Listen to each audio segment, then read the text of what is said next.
She was only 6 years old, her tiny frame hidden among piles of frozen trash in the junkyard of Duluth. No blanket to cover her, no voice to call her name, just the bitter wind gnawing at her bones. The night raged without pity, and still she clung to a broken stuffed bear, whispering promises to a father who would never return. When a weary veteran and his steadfast German shepherd followed the dog's growl into that wasteland, they believed they had found another ghost of winter. But what the little girl revealed in her trembling sobs would tear through his scars, force him to confront his own solitude, and change everything he thought he knew about home, family, and redemption. Stay until the end, because this story will shatter you, and then piece you back together. And before we begin, tell me, what city are you listening from tonight? The night in Duluth pressed down with a merciless grip, the kind of cold that hollowed out breath before it could leave the lungs.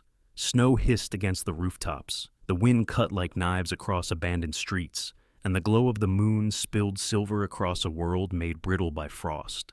On the far edge of town lay the municipal junkyard, a wilderness of twisted metal and forgotten things, half buried beneath layers of ice. It was a place most avoided, a place where rust whispered stories of neglect. But for one small soul, it had become the last fragile shelter. 6-year-old Emily Parker huddled between a mound of broken wooden pallets and the skeleton of an old refrigerator. Her small body trembled violently, her thin pink dress clinging damply to her frame, the fabric torn and stained, its brightness long since dulled by dirt. Her legs curled to her chest, red with scrapes, while her socks, threadbare, riddled with holes, offered no defense against the ground's frozen cruelty. Tangled strands of chestnut hair clung to her cheeks, her lips quivered purple, and her hazel eyes darted anxiously at every creak of shifting metal around her. Against her chest, she clutched a stuffed bear so battered it looked like it belonged to the junkyard itself. One button eye stared blindly, the other long gone, and the seams sagged where stuffing shifted into lumps. To anyone else it was garbage, but to Emily it was her anchor. She whispered into its worn fur, half believing the ghost of her father might still linger in it. "We'll be okay," she told it in a voice made hoarse by hunger. "Just tonight, just hold on." Her memories swam as painfully as the cold. Her father's voice, once steady and kind, had gone silent months ago, lost to illness that stole him too soon. Afterward came the sharp figure of her stepmother, tall, thin, with piercing green eyes and a face always drawn into a frown. She had not been cruel in the way of raised hands, but her cruelty was sharper, quieter, the indifference of someone who had no room in her heart. Emily could still see the night she was pushed out the door, a small bag shoved at her chest, the words etched into her soul, "You are not mine to keep." That wound, invisible yet deeper than any scrape, burned hotter now than the wind's sting. She had wandered since then, begging some days, ignored on others, sleeping where darkness offered space. Tonight it was the junkyard, its smell of oil and decay more merciful than the icy sidewalks. Not far from that desolate heap of scrap stood a modest wooden house, tucked against a line of pine trees that swayed under the gale. Within its walls lived Jack Turner, a man of 45 who carried himself like a fortress long under siege. Broad-shouldered and tall, he moved with a rigid precision born from years in the military. His short dark hair, streaked with silver, clung to his temples, and his square jaw was shadowed by stubble. His steel-gray eyes, set deep beneath a brow furrowed by habit, carried a constant weight, as if every glance looked backward as much as forward. He had served in Iraq, years spent in sand and smoke, years that carved scars on his body, and deeper ones in his mind. Since coming home, he had wrestled with shadows no one else could see, echoes of gunfire in the silence of the night, sudden bursts of memory when the wind slammed a door too hard. The town knew him as quiet, reserved, respectful in the way a man forced to rebuild himself must be, but they also knew to leave him space. Solitude had become his closest companion, or almost his closest, for at his feet, wherever he went, padded Max, a German shepherd of 7 years, his coat thick and black with warm tan across his chest and legs. Max had been trained for K9 duty, but retired after a minor injury in his hind leg, though one would never notice it now in his strong gait. His amber eyes glowed with alertness, intelligent and steady, and a faint scar above one eyebrow gave his face an air of permanent skepticism. He was loyal in the purest sense, a guardian not because he was commanded, but because it was his nature. For Jack, Max was not a pet. He was a partner, a silent reminder that life still held something worth protecting. That evening, Jack had sat at his kitchen table, a bowl of reheated stew, untouched before him, listening to the wind rattle the windows. His mind wandered as it often did, to nights in a desert where stars had burned mercilessly above, to brothers in arms whose names he still whispered in restless sleep, to the family he had lost not to death but to distance, a wife who could no longer bear the man war had made of him. His chest tightened with the familiar ache, the tension crawling into his jaw. He rubbed at his temples, closing his eyes. The house was too quiet, the kind of silence that pressed until it broke a man from the inside. It was Max who moved first. The shepherd stiffened suddenly, head rising, ears pricked toward the back of the house. His nose twitched, catching something foreign on the bitter wind. A low growl rolled in his throat, steady and deep. Jack's eyes opened sharply. He trusted those instincts. In the desert, that kind of tension could mean life or death. He rose, scraping his chair back against the wooden floor, and grabbed the flashlight from the counter. His battered canvas coat hung on a hook by the door. Its elbows dulled from years of wear, and he slid into it, tugged his boots over thick socks, and opened the back door. A slap of icy air met him, stinging his lungs, but Max pushed forward eagerly, almost pulling him out. They crossed the yard quickly, boots and paws crunching through snow that glowed pale under the moon. The chain-link fence loomed ahead, its edges bowed under years of neglect. Beyond it, the junkyard stretched, a sprawl of rust and wreckage, silent but not lifeless. Max growled again, pulling Jack's attention to a cluster of broken pallets near a toppled washing machine. Jack lifted the flashlight, its beam cutting through the darkness, sweeping across scrap until it froze on something small, something out of place. There, wedged in the narrow space, was a child. Jack's breath caught in his throat. The light revealed a frail figure curled tightly, tangled hair plastered to pale cheeks, thin arms wrapped desperately around a stuffed bear.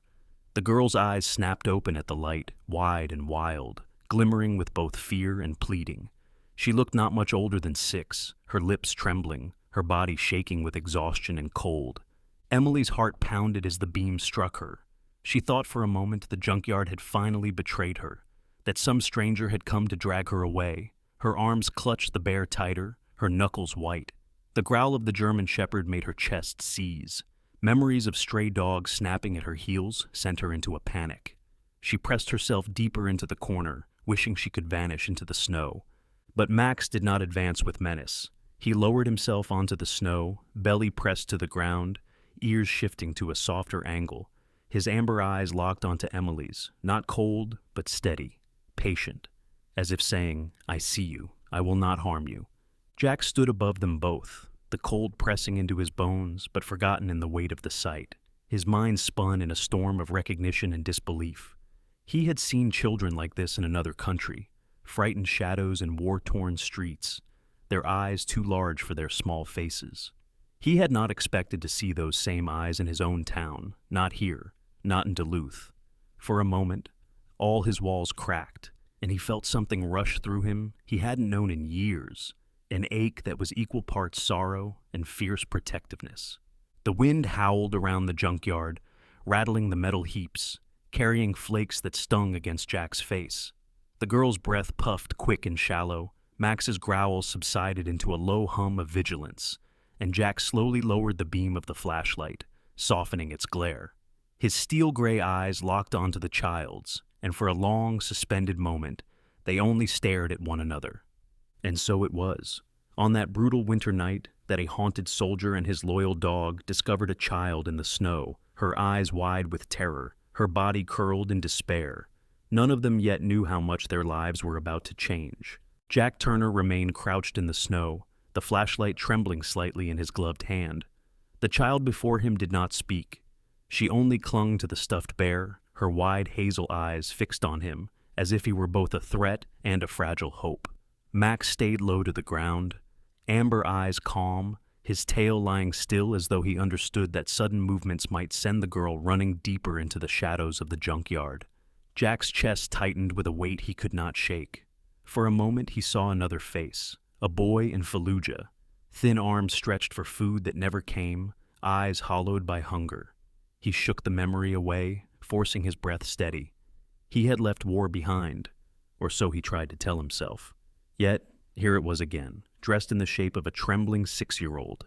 He shifted the flashlight, softening its glow, and spoke in a voice unused to gentleness. "You're freezing out here." His words were not an invitation, not yet, but the sound seemed to cut through the howling wind.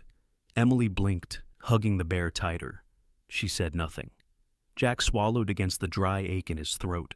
He had never been a father, never even known how to speak to children. His marriage had dissolved years earlier. His ex-wife unable to live with the man who came back from war, restless, unpredictable, haunted. He feared his presence now might only terrify the girl further. But the sight of her lips trembling blue, the sight of her thin shoulders convulsing against the cold, left him no choice. "Come on," he said, his voice low. "You can't stay here." Max rose, padding slowly toward the child. Emily flinched at first, then felt the dog's warm breath against her small hand. Max nudged her fingers with his nose, urging her gently. Something broke inside her defenses. For the first time in weeks, she let out a soft sob and buried her face against the dog's fur. Jack felt the sound pierce him like a blade. He lowered the flashlight and extended his hand, the gesture uncertain, almost awkward. After a long moment, Emily reached up. Her small, ice-cold fingers touched his glove, barely more than a whisper of contact. Jack gripped them lightly, steadying her as she struggled to her feet. The walk back across the yard was silent, but heavy with meaning. Jack carried her small frame in his arms, surprised at how little she weighed, as though she were all bones and air. Max trotted beside them, head held high, glancing up at Jack as if to reassure him he had made the right decision. The front door creaked open, spilling the dim orange glow of the wood stove into the night. Inside, the house felt almost alive compared to the icy yard. The warmth wrapped around them, heavy with the smell of old pine boards and stew simmering faintly in the kitchen. Jack set Emily gently onto a chair near the stove, her socks dripping melted snow onto the rug. She hunched in on herself, clutching the bear so tight the seams seemed ready to split. Her eyes darted across the room, lingering on the rifles locked in a cabinet, the framed photograph of a younger Jack in uniform, with comrades at his side, the worn armchair tucked in the corner. The place was small, simple, but it had the aura of a man who valued order to stave off chaos. Jack removed his coat and crouched to stoke the fire. The flames leapt higher, casting a glow across Emily's face. For the first time, he saw her features clearly. A small, heart-shaped face beneath grime, cheeks hollow from missed meals, lips cracked from wind. She looked far too fragile, yet her hazel eyes held a stubborn glimmer of survival. He saw in them a will that had not yet broken. He rose and moved into the kitchen, the floorboards groaning under his boots. He ladled stew into a small bowl, the steam rising in comforting waves of beef, carrots, and potatoes. He carried it back and set it gently on the table in front of her. Emily stared at it, then at him, as if unsure whether this was a trap. Jack crouched again, leveling his gaze with hers.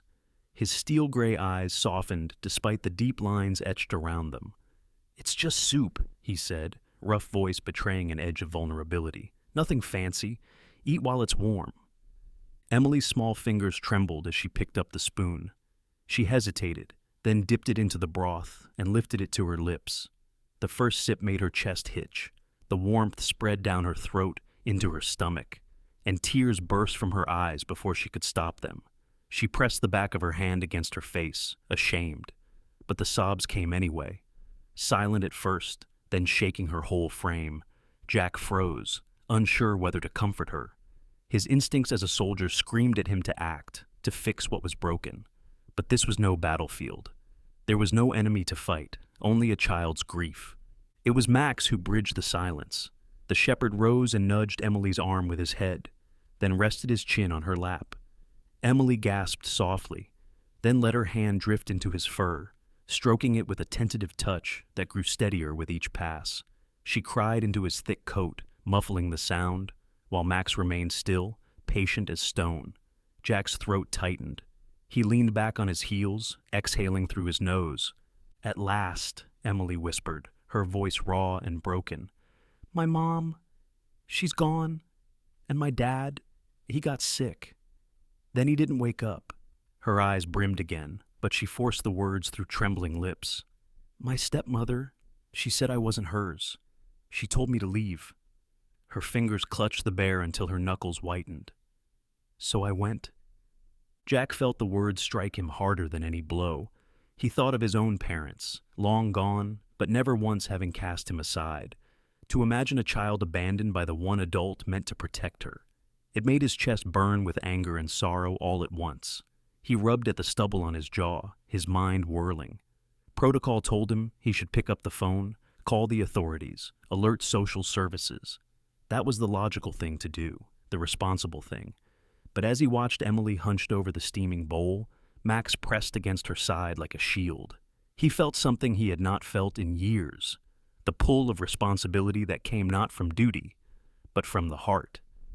She ate slowly, spoon after spoon, until the bowl was nearly empty. Then she looked up, eyes red, but clearer. Jack forced a small nod, not trusting his voice. He turned back to the fire, adding another log, trying to mask the storm of thoughts racing inside him.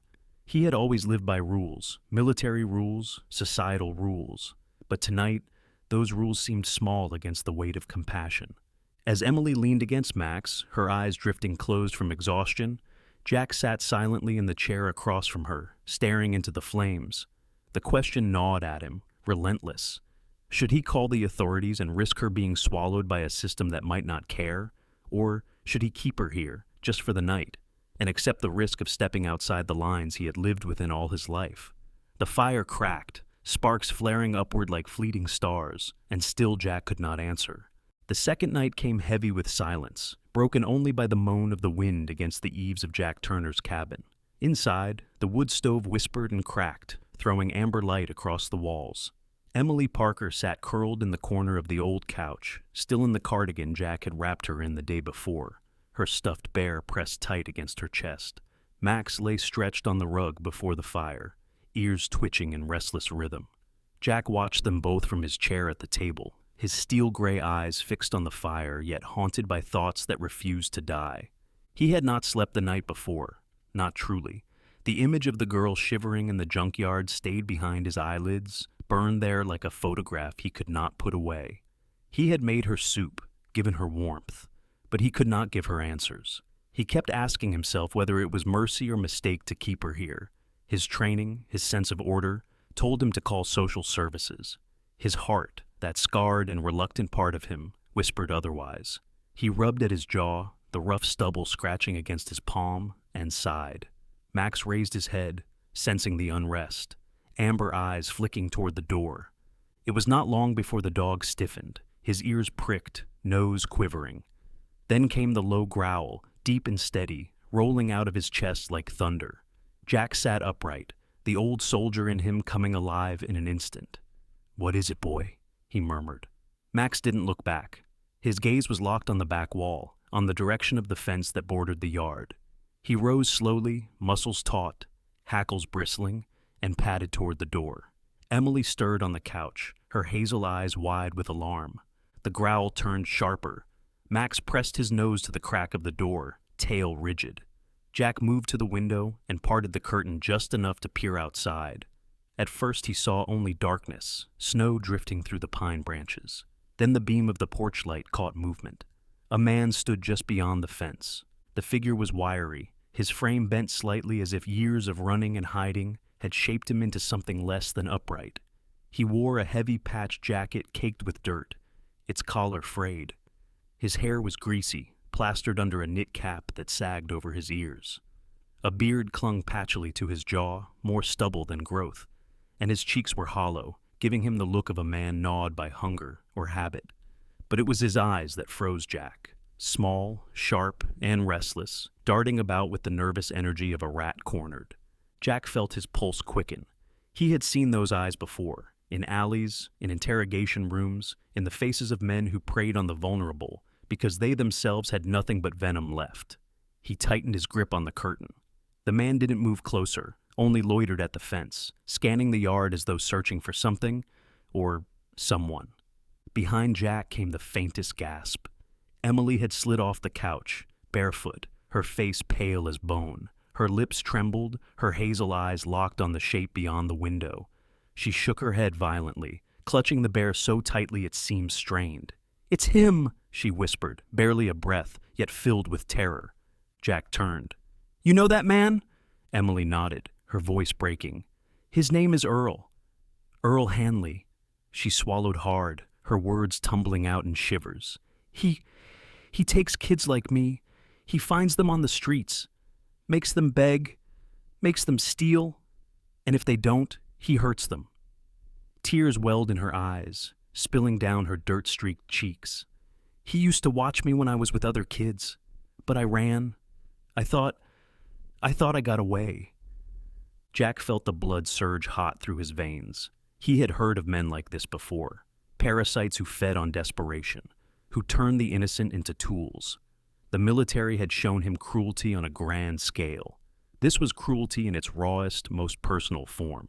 His fists clenched at his sides, nails pressing into his palms. For a moment, rage threatened to take him over. He closed his eyes, forcing a breath in, reminding himself that anger unchecked was no weapon. He had learned that the hard way. Max's growl deepened, reverberating through the cabin. The dog's amber eyes blazed with focus, body pressed against the doorframe, ready to spring if commanded. Jack placed a steadying hand on the shepherd's back, feeling the tremor of muscle beneath the fur. "Not yet," he whispered. Outside, Earl shifted his weight. He leaned against the fence, hands stuffed into his jacket pockets, his head swiveling left and right. There was a smugness in the tilt of his grin, as though he knew patience would be enough. Jack's jaw tightened. The man hadn't come by accident. He was hunting. Emily's sobs grew louder. She pressed her face into the bear, whispering words too broken to hear. Jack crouched, lowering himself until his gaze met hers. His eyes softened, though they still carried the weight of command. "You're safe here," he said quietly. "He won't touch you." But even as he said it, Jack felt the gnawing doubt in his gut. Earl's presence proved something Jack had not wanted to admit. Emily wasn't just a child abandoned by circumstance. She was a child being pursued. The threat wasn't over. It was at his doorstep. Jack stood and moved back to the window. The man beyond the fence had slipped further into shadow, his figure blending into the tree line. Only the faint crunch of snow marked his retreat. But Jack knew men like him never disappeared so easily. They circled, they waited, they struck again. The cabin seemed smaller suddenly, its walls thinner against the weight of danger pressing in. Max remained at the door, a sentinel in fur, every sense alive. Emily sat trembling, her small body curled protectively around the bear, her eyes darting to the door, as though it might burst open at any second. Jack clenched his jaw, staring into the dark, and understood with a clarity that left no room for denial. Emily Parker was not only a child abandoned, she was a child being hunted. The morning after Earl Hanley's shadow had vanished beyond the fence, the air over Duluth carried a heavy stillness. Snow had fallen again through the night, smoothing the ground into a pale canvas. But Jack Turner's instincts told him danger still lingered. He rose early, the discipline of an old soldier shaping his every motion. His broad frame, though stiff from years of battle scars, moved with measured intent as he pulled on his thick wool coat and laced his boots. His face, square-jawed with a day's growth of stubble, was hard with resolve, but his steel-gray eyes carried something new. Purpose not bound by orders, but by choice. Emily Parker still slept on the couch, wrapped in the blanket Jack had given her. Her cheeks were flushed with fragile warmth, her stuffed bear tucked beneath her chin. Jack paused for a moment, studying the rise and fall of her breathing. The sight reminded him why he had to act. He turned toward Max, the German shepherd who stood by the door, posture stiff, amber eyes keen with anticipation. At 7 years old, Max still bore the proud stance of a working dog, his black and tan coat bristling in the morning light, his scar above the eyebrow giving him a look of hard-earned wisdom. Jack bent low and scratched behind his ear. "We'll finish this, boy. Today." They stepped out into the biting cold. The world beyond the cabin was a frozen cathedral of silence. Pines bent beneath the weight of ice, and the air cut sharp against Jack's skin. Max lowered his head and sniffed, muscles rippling beneath his thick coat. The snow still carried the impressions of boots, narrow, sharp-edged, left by someone who moved lightly but quickly. Earl Hanley. The trail led away from the fence line and into the woods beyond. Jack followed, his boots crunching in the fresh layer. His breath plumed in bursts of white. Memories of other hunts flickered through his mind, tracking insurgents through desert wadis, following shadows across mountains. But this was different. This was his land now, his fight, and the life at stake was a child's, not a soldier's. The trail wound deeper into the trees. Max pulled harder at the leash, nose close to the ground, tail stiff like a compass needle. Jack let him lead, adjusting his pace. His eyes scanned the horizon, sharp and restless. He had learned long ago never to trust silence. It was too often a mask for danger. The first sign came quickly. A broken branch snapped under careless weight, echoing faintly through the cold. Jack stilled, hand instinctively brushing the grip of the old service pistol at his side. His eyes narrowed. Max froze as well, ears rotating like radar dishes. Then, from between the tree trunks, Jack saw him. Earl Hanley crouched near a fallen log, his wiry frame wrapped in that same patched jacket, steam rising from his breath in frantic clouds. His greasy hair clung to his forehead under the knit cap. His restless eyes darted left and right as he muttered curses under his breath, trying to sweep snow over his tracks with a broken branch. His face was narrow, pale from the cold, with lips cracked and twisted into a sneer. Jack stepped forward, his voice hard as steel. "Don't move, Hanley!" Earl spun, his rat-like eyes flashing with panic. For a heartbeat, he froze under the weight of Jack's stare. Then, like the coward he was, he bolted, his thin legs flailing through the snow as he tried to escape into the labyrinth of pines. "Go, Max!" Jack barked. The German shepherd launched forward with the force of a thunderbolt, snow exploding beneath his paws. His body stretched into a fluid sprint, ears back, eyes locked on his target. Earl stumbled, his limbs no match for the beast closing in. Max cut across the man's path with precision, a growl ripping through the trees.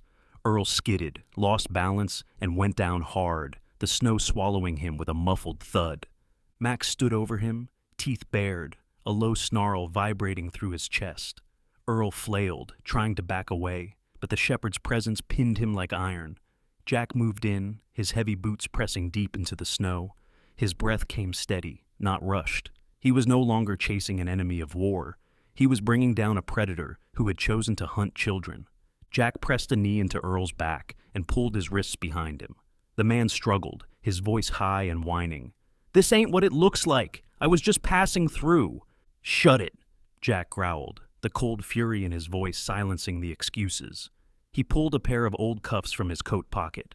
Military surplus he had kept more out of habit than expectation. They clicked shut around Earl's wrists with finality. As Earl squirmed, Jack leaned close enough that the man could hear the weight in his words. "You've made your living off children who had nothing. Not anymore." His steel-gray eyes burned as he pulled the man upright. Earl sneered, though fear bled through. "You think locking me up changes anything? There's always more kids out there."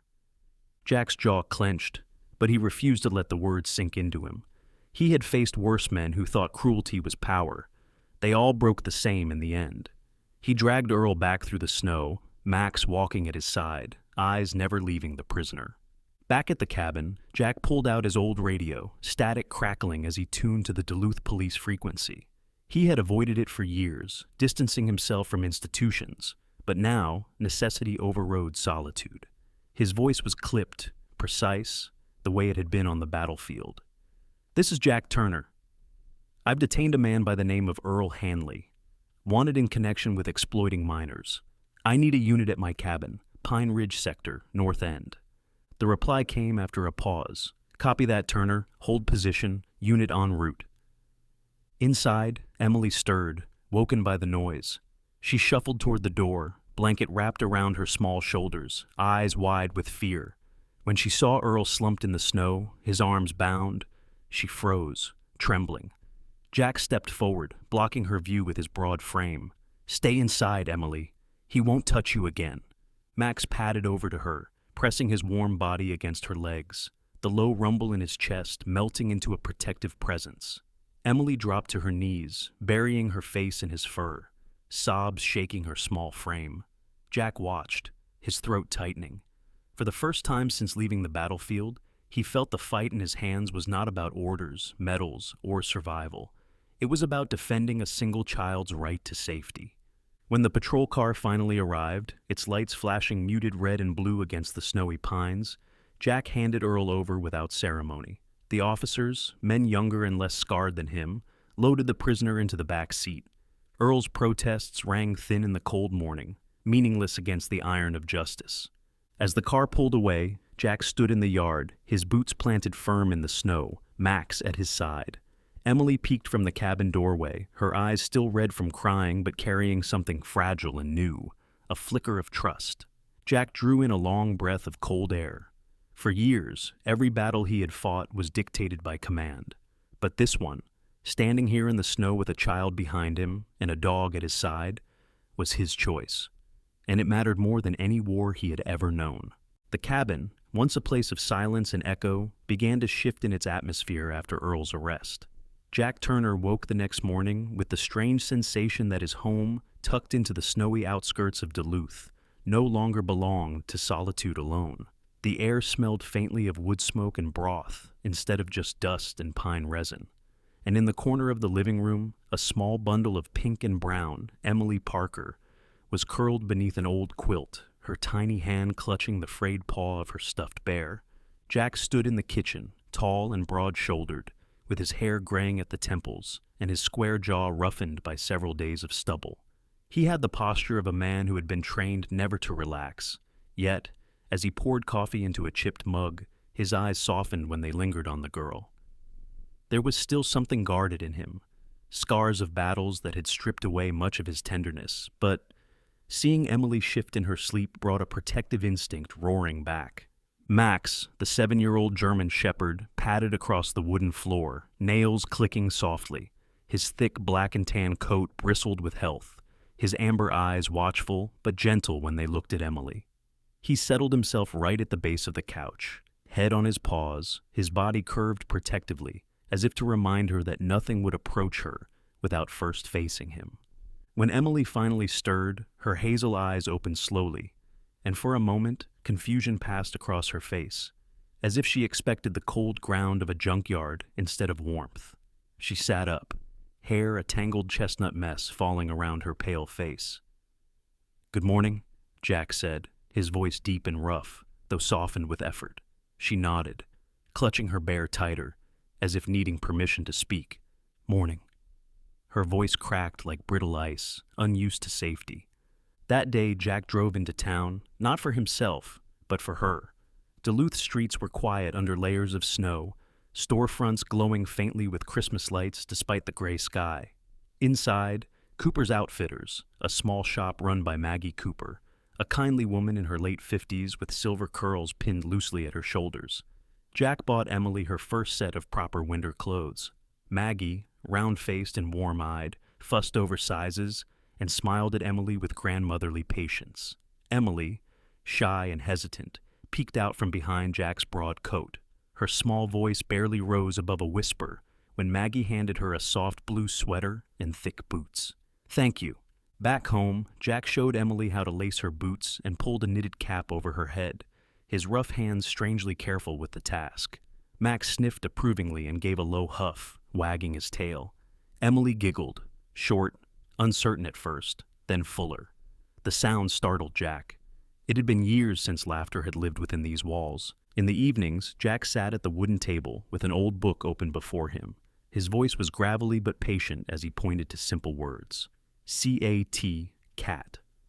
Emily, perched on a chair too big for her, furrowed her brow in concentration, her small finger tracing the letters. "Cat," she repeated, pride flickering in her wide hazel eyes.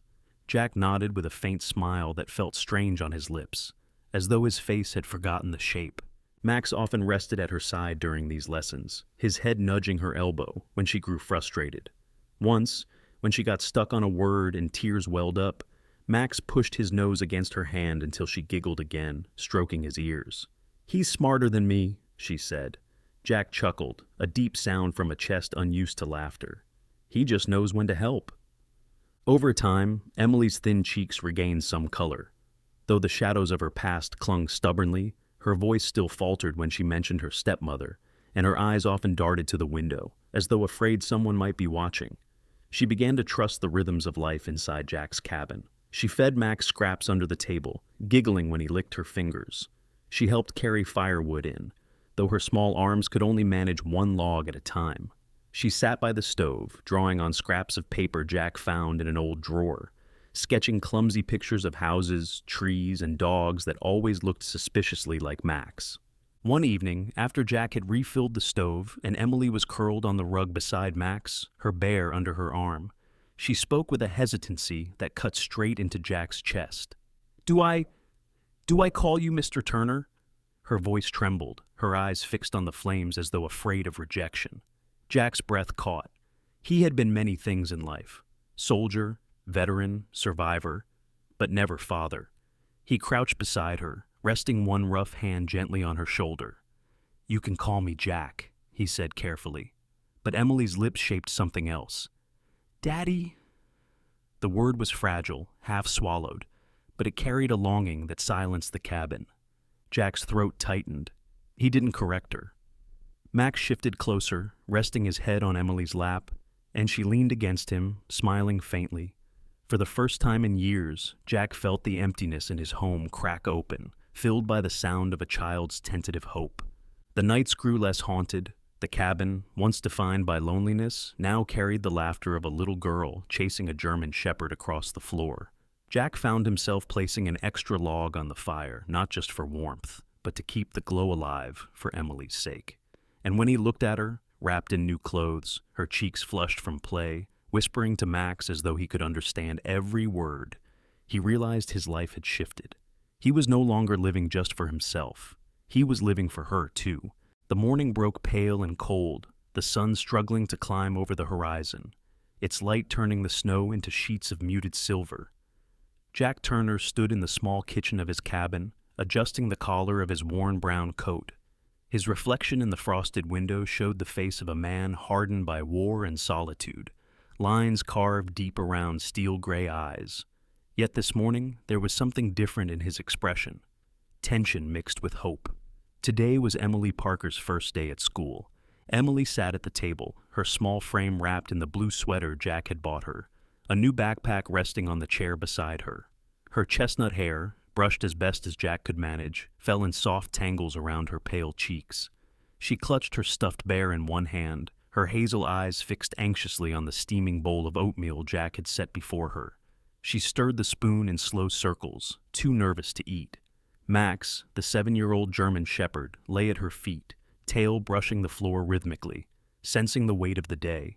His amber eyes were fixed on Emily, as if silently promising he would not let her face this alone. "Eat a little, kiddo," Jack said, his voice gravelly but gentler than usual. Emily nodded, but only managed a few bites. Her shoulders were stiff, her small lips pressed tight in apprehension. Jack sighed quietly, remembering the way he had felt stepping into combat zones, dread before the unknown, the ache of vulnerability. But this was no battlefield. This was a classroom. And yet, for Emily, who had been left in a junkyard and hunted by a predator, walking into a room full of children must have seemed as daunting as war. They arrived at Duluth Elementary just as the bell rang, the red brick building standing solemnly against the snow. The playground was alive with children in bright coats, their voices rising like birdsong against the frozen air. Emily froze at the gate, her new boots rooted to the ground. Her fingers tightened around Jack's hand, the other clutching the stuffed bear protruding from her backpack. Jack crouched, his broad shoulders blocking the wind. "You'll be fine," he murmured, meeting her anxious gaze. "I'll be right here when it's over." Emily swallowed hard, her eyes wide.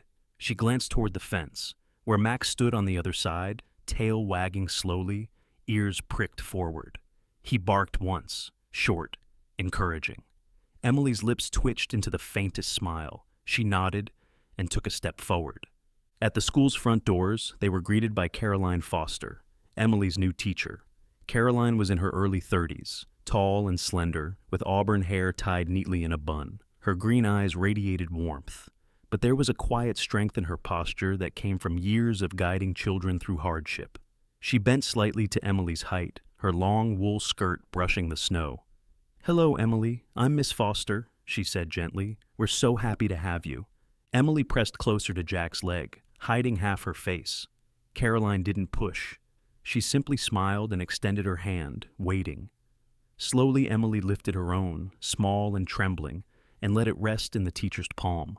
Caroline's smile widened. "Shall we go inside?" Jack watched as Emily was led down the hall, her small figure shrinking among the rush of other children. His chest tightened, an ache of both pride and fear. Max, waiting faithfully outside the fence, sat with his head held high, eyes locked on the doorway where Emily had disappeared. Inside the classroom, Emily sat quietly at a desk near the window. Her stuffed bear peeked out from her backpack, a small comfort among the strange smells of chalk and crayons. She watched her classmates with cautious eyes, her body still tense. But Caroline Foster moved through the room with practiced grace, assigning partners for reading and games. Two girls approached Emily, bright-eyed, with pink scarves wrapped around their necks. "Do you want to play hopscotch at recess?" one asked. Emily's throat tightened. For a moment she nearly shook her head, but then she looked out the window. There was Max, lying down in the snow, his amber eyes fixed on her through the glass, his tail thumping once. Emily drew in a shaky breath. "Okay," she whispered. When recess came, Emily stepped hesitantly onto the painted squares of the hopscotch grid. Her first jumps were clumsy, her boots heavy, but soon laughter bubbled from her lips, light and unguarded, startling even to her. For the first time in many months, laughter rose from her chest instead of sobs. Caroline Foster, standing near the edge of the playground, folded her arms and smiled, her green eyes shining. At the end of the day, Jack stood by the gate, his tall frame unmistakable among the crowd of parents. Emily ran toward him, her cheeks flushed red from the cold, hair wild from play. "Daddy!" she cried softly, slipping her hand into his. Max barked with delight, circling them both before nudging his head against Emily's side. Jack bent down, his face rough and stern, but his eyes softened by emotion. "See? Told you you'd be fine." Emily nodded, her smile small but real. For the first time, Jack felt his cabin silence had been replaced not just by the laughter of one child, but by the life of a community beginning to welcome her back into the world. Snow fell steadily over Duluth the morning of the hearing, the courthouse standing like a pale sentinel at the edge of Main Street. Jack Turner tightened the collar of his navy suit, its seams strained against his broad shoulders. He had worn uniforms his whole life, combat fatigues, duty jackets, but this suit felt heavier than any gear. His steel-gray eyes, marked by years of seeing too much, carried a flicker of unease. He wasn't afraid of battlefields. He was afraid of losing what had become his reason to rise each morning. Beside him walked Emily Parker, her small hand gripping his with surprising strength. She wore a simple white dress that Caroline Foster, her teacher, had helped press the night before, paired with soft blue ribbons in her chestnut hair. Her hazel eyes glowed with both fear and hope, cheeks flushed by the cold. In her other arm she carried her stuffed bear, its button eye gleaming dully. Close to her side padded Max, the 7-year-old German shepherd, his thick black and tan coat brushed until it shone, his amber eyes vigilant. Inside, the courthouse was lined with wood-paneled walls, the smell of old paper and polished oak lingering. They were met by Sarah Whitman, the social worker assigned to Emily's case. Sarah was in her early 40s, tall and slender, with sharp cheekbones softened by strands of sandy blonde hair pulled into a loose bun. Her hazel-gray eyes were intelligent and probing, though not unkind. She wore a tailored charcoal suit, her clipboard tucked against her side like a shield. Years in her profession had etched both patience and skepticism into her demeanor. She had seen too many promises broken by people who weren't ready for the burden of guardianship. "Mr. Turner," Sarah said, her voice steady, professional, but carrying an undercurrent of doubt. "I hope you understand today is about Emily's best interests. The court will ask whether your circumstances provide long-term stability." Her eyes flicked briefly to Max, then to Emily clutching his fur. Jack's jaw tightened, his stubbled face hard as stone. "I understand," he replied, his tone clipped but respectful. He didn't waste words. He knew Sarah saw him as a risk. A man scarred by war, living alone on the edge of town, but he also knew he had more to give than silence and scars. The courtroom itself was modest, yet solemn. At the bench sat Judge Evelyn Carter, a woman in her early 60s, silver hair cut neatly at her chin, black robes draping with dignity. Her blue-gray eyes, sharp yet touched with warmth, scanned the room with the authority of decades on the bench. She was known in Duluth as firm but fair, a judge who weighed compassion alongside law. The proceedings began with Sarah outlining her concerns. She spoke of Jack's history as a decorated veteran, but also of his PTSD and isolated life. The question, she said, her clear voice filling the chamber, is whether Mr. Turner can offer consistent care to a child who has already endured trauma. Stability is vital, and while his intentions seem genuine, the court must weigh more than intention. Jack sat rigid, his fists curling against his knees, but he held his silence. He had faced interrogation before. This was nothing new. What was new was what came next. Caroline Foster rose to speak. In her green wool dress, her auburn hair pinned neatly, she looked composed, yet deeply moved. Since Emily entered my classroom, I've witnessed a transformation unlike any I've seen in a decade of teaching, she testified, her voice warm but firm. She arrived withdrawn, silent, hiding behind books. Now she laughs, she learns, she participates. That change is inseparable from the care of Mr. Turner and the steady presence of his dog, Max.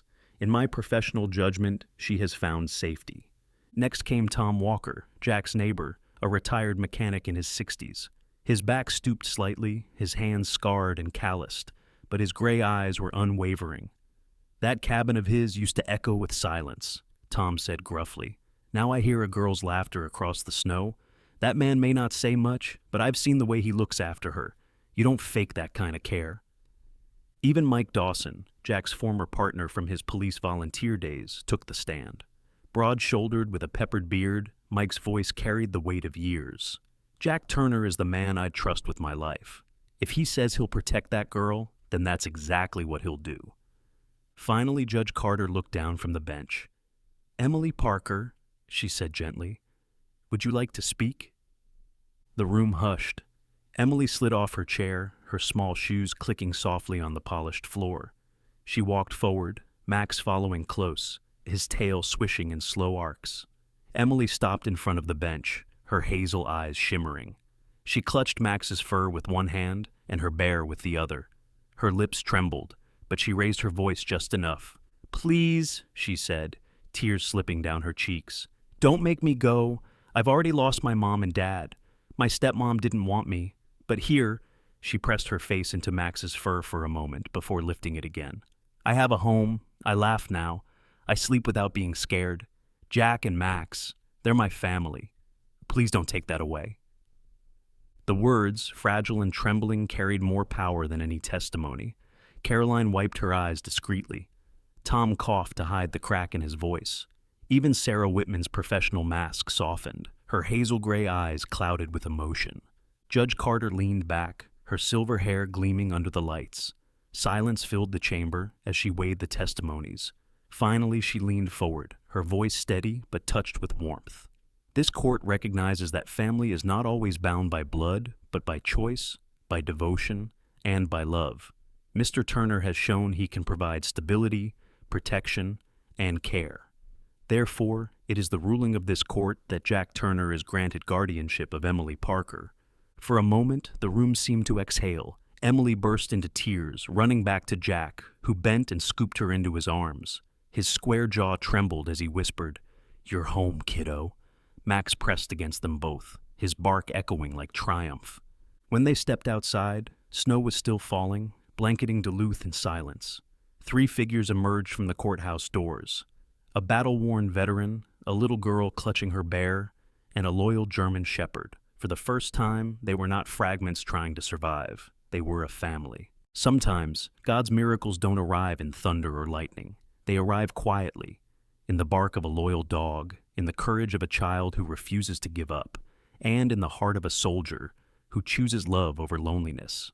Jack, Emily, and Max remind us that even in the coldest winters, God can bring warmth, family, and hope where we least expect it. If you believe that God still sends us miracles in everyday life, write Amen in the comments. Share this story with someone who needs hope. And don't forget to like, subscribe, and join our channel for more stories that heal the heart. May the Lord bless you and your loved ones with peace, warmth, and a place to call home.